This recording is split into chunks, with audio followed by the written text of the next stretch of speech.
Anong crossbow kaya mas okay bilhin? Yung maliliit lang?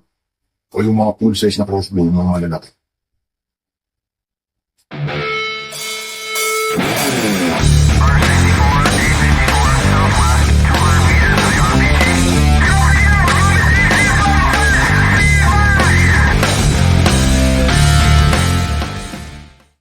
Magandang araw mga buddy. Kwentuhan crossbow tayo ngayon. Alam naman natin lahat na ang crossbow ay isang magandang tool.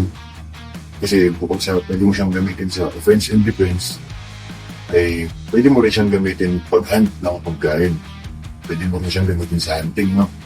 So ito na, nakapag-decide ka na, gusto mo ng crossbow. Bibili ka ng crossbow. Eh ano kaya ang mas okay bilhin? Yung mga maliliit na crossbow, kadalasan yung mga pistol type, o yung mga full size na crossbow, yung mga malalaki na malalakas. Siyempre mga buddy, ang sagot pa rin dyan, kung saan mo gagamitin. Doon ka magbabase kung anong crossbow ang bibilhin mo. Kung gagamitin mo siya sa home defense ba, o gagamitin mo siya sa hunting, o gagamitin mo lang siya pang plinking, pang katuwaan ba, parang hobby mo lang. Doon ka magbabase kung anong klaseng crossbow ang babagay sa iyo. Mag-umpisa tayo sa maliit na crossbow. Yung mga nabibili sa market ngayon na crossbow na ganyang kalalaki, kadalasan pistol type o yung medyo malaki ng konti pero hindi pa rin naman siya full size, bagay yun sa home defense. Kung sa home defense mo siya gagamitin, siyempre mas okay pa rin kung totoong firearm ang weapon mo para sa home defense. Pero siyempre alam naman natin dito sa Pilipinas, pribilehiyo lang ang pagkakaroon ng baril. Hindi lahat ay pwedeng magkaroon. Kaya isa yung crossbow sa mga option natin for home defense kung ikaw ay walang firearm.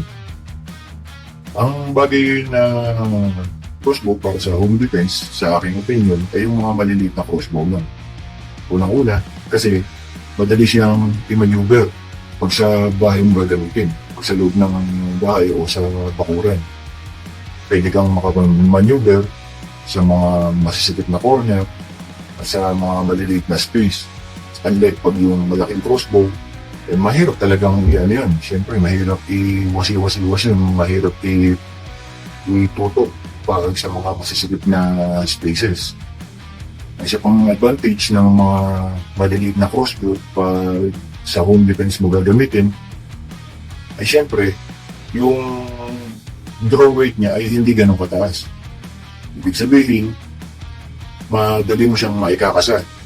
And during a home invasion, kahit na under pressure ka, mas malaki yung chance na maikasa mo pa rin siya ng maayos dahil hindi siya ganun kahirap ikasa. Medyo mababa yung kanyang draw weight. Yung mga malalaking crossbow naman, saan mo ba mas okay gamitin? Siyempre sa hunting. Bukod sa malakas ang power ng mga malalaking crossbow, yung range niya ay malayo. So, pwede mo siyang gamitin sa pangmalayuan, pang long range na shooting. Unlike yung mga pistol type na crossbow na maliliit, hindi naabot sa medyo malalayong distansya. Siya pa ay yung power ng malaking crossbow kayang magtumba o sapat para magtumba ng medium hanggang big games, yung mga malalaking hayop. Pero dito naman kasi sa atin sa Pilipinas, di ba't bawal naman dito sa atin ang hunting? Unless syempre kung yung survival situation, kung during SHPO, syempre kailangan mong mag-hunt ng pagkain para sa iyo at sa yung mga mahal sa buhay, pwede ka nang mag-hunt. Pero sa during normal na araw, alam naman natin na bawal ang hunting dito sa Pinas. At isa pa, dito naman kasi sa atin sa Pilipinas, walang masyadong big game.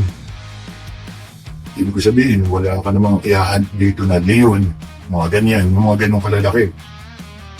Medium to small games lang ang kadalasang mahahunt mo dito sa ating bansa. Mga baboy ramo, mga ganyan, mga